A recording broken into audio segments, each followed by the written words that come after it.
Hi, this is Paul again. I've got another video to show you, and I'm calling this Nucleosomes 3 times POS NEG.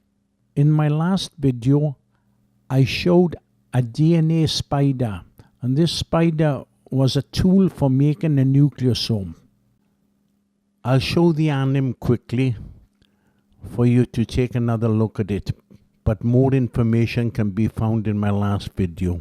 But what I'm going to do now is take you back to that spider again, because we have a very important piece of 3D geometry here, and I want to go in a little bit more detail. Now, in the center of this spider, I show the outline of a size 6 icosa. So now I'm going to give it another outline on the whole spider. And this is going to be a size 24 icosa outline. So now you can see that the icosa outlines come in all different sizes, but everything is interrelated. Now we'll show 2 vectors and the size 3 in the center. And notice that the vectors in the size 6 icosa has 5 white balls. Now 4 size 6 will stack vertically to fit perfectly into a size 24 icosa. And if we put the 4 icosas along the vector, they fit perfectly again. Now notice that each of the size 6 shows 5 balls fitting perfectly. Let's go back to one in the center again. Now I'll remove everything except that center size 6 icosa. Let's zoom in on it. Now I can show you that those little white balls could be a size 1 icosa. I call this an icosita. Let's put one in the center with a size 3 icosa outline. Now you can see there's a good fit with the balls. Now I'll show you a pair of size 3 and icositas in the vertical red and yellow vector. Now this vector belongs to the dodeca geometry, and you see that in my earlier videos. Okay, finally I'll put 2 icositas and size 3 along the blue vector. So now you can see a wonderful geometry of this arrangement. This is what I call 3D Platonic order with no chaos, but scholars never mention it. Maybe because I don't show any equations. The reason I'm showing these size 3 and size 1 icositas is to show that bDNA starts from size 1 icositas and size 3 icosas to size 24 icosas to start giving you the nucleosomes. So I'll start by giving you an animation of the B-type DNA I showed a couple of years ago. I showed how the DNA molecules were made with this system, and it turned out the rungs exactly what they wanted. But I guess if you show anything in 3D geometry, it's a no-no in academic world. So you can see that the pentagon comes out of the size 1 icosa, and the hexagon comes out of the size 3 icosa. I hope it makes sense to a couple of people. So now we'll go back to the nucleosomes, and I'll try to keep things as simple as I can. Okay, we'll start by going back to that size 24 spider. And we just need the 24 icosa outline. Now I'm going to zoom out and I'm going to put a size 48 cube. Now 3 size 24 icosas will fit into a size 48 cube. Let's take a look. But 2 size 24 icosas will make a size 48 icosa. Now I'm going to bring in a size 48 dodeca. And that is always the same size as the cube, 48. Now you can see all the colored vectors of the dodeca. But for this exercise, I'm just going to need 3 vectors for the cube. So I'll show them coming in, the 3 of them. Now these three vectors are basically the diagonals of that size 48 cube. So let's do this again with the Yucatan rings, and I show the first diagonal, which is the red and the green. The diagonal is sloping. So I'll show the bottom of the slope as an A minus and the top of the slope an A plus. Now this is at 0 degrees. So we'll bring the next vector in, which is the red and the cyan, and this will be at 120 degrees. And we'll show this as B minus and B plus. So the next vector, the red and the purple, will be 240 degrees. And we'll make this C minus and C plus. Now we have three vectors to work with. So now we can move on now to work with the nucleosomes using these vectors. Okay, I'm starting with the red and green vector. So I'm moving it in a different camera view to start. And for this, we only need that red and green vector, and I'm going to show the vertical red and yellow. Now I've done quite a bit of research on this topic, and this is what I've come up with. I'll rotate it around a little bit for you to see the slope better. Okay, now we can call the blue nucleo A plus and the yellow nucleo A minus. Somebody probably say, oh, it's a nucleosome, not a nucleo. Now we'll give it a little rotation for you to take a better look at this little piece of geometry. I think if it was made of copper wire, they could be like two electromagnets, positive and negative. Okay, now we'll zoom out and we'll start linking the 120 degree sections up. Okay, now look what we've got.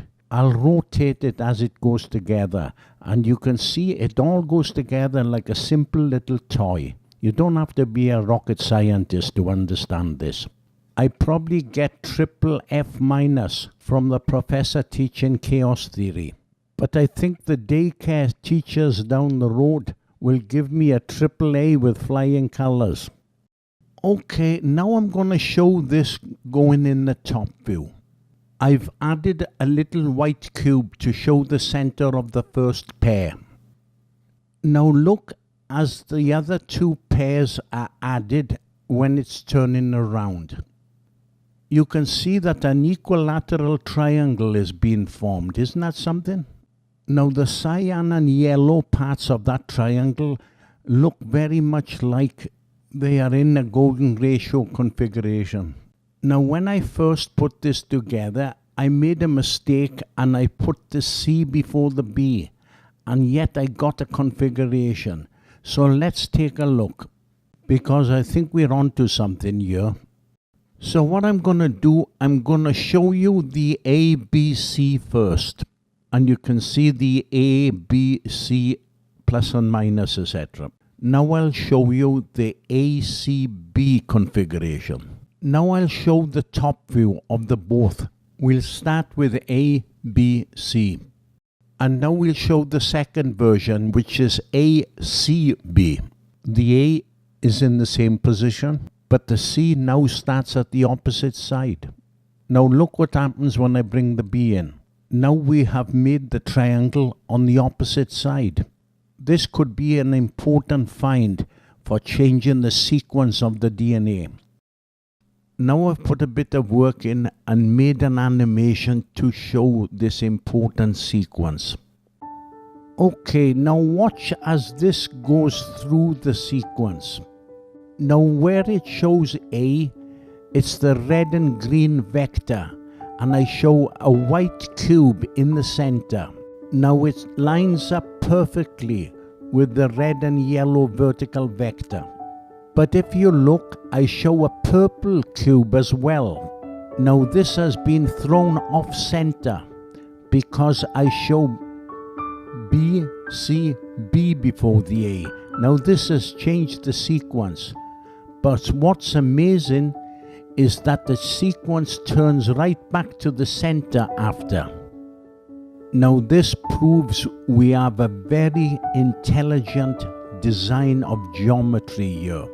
And it's not something for the snooty people to look down their nose at and say it's trivial geometry.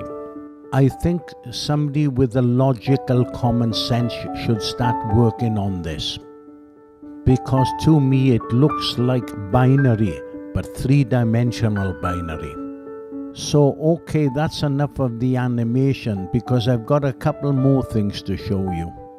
First of all, let me show you that animation in the top view. Okay, I'm showing a white cube, but actually there are 3 of them. And we also show the purple cube. Now I'm just showing a few of the sequence. It looks as if we're going to form a hexagon if we add more sequence. So it needs more research.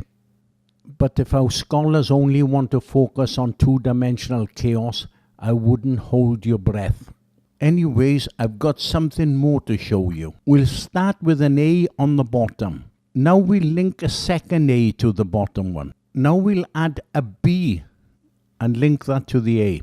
So now we'll add a second B. And now we'll give it a C. And now we'll give it another C. So you can see that we have a system that gives you doubles, trebles, whatever you want. And as I showed earlier, the A, B, C can keep changing in different sequences. Now earlier on I showed that a string of A, B, C formed a triangle in the top view.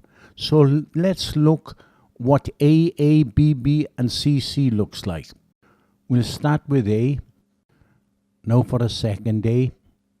Now for a B. And now for a second B. And now we'll give it a C. And then we'll give it a third C. And look what we've got. So you can see that we've made a triangle double the size. So this thing can keep on going. There's a lot to learn about this system. And this perfect geometry only comes out of using the vector system. Otherwise you're going to get chaos. Okay, I got one more thing to show you. Now let's go back to the dodeca vectors again. Now in the geometry of nucleosomes I've just shown you, we followed the red and yellow vector path with the 3 vectors that I show you around the Yucatan ring. Now I'm going to show you a little anim where the red and yellow vector changes to the next vertex. And now I've changed the colors of the vectors to suit that bend. Now the red-yellow vector rotating to the cyan-purple vector was 41.7 degrees. And the 3 vectors on the Yucatan rings, they rotate 180 degrees in the same axis as the Yucatans. There are 20 of these dodeca vectors that the nucleosomes can follow. So I'm going to end this video by showing you the vectors of the dodeca, and we'll give it a spin around. So I hope this video hasn't been too complicated to follow. I think accurate 3D geometry is essential for DNA because we cannot stay in 2-dimensional chaos just to please the scholars that don't want to work in 3 dimension. So I think I'm going to call it a day now. So this is Paul saying thank you very much for watching my video.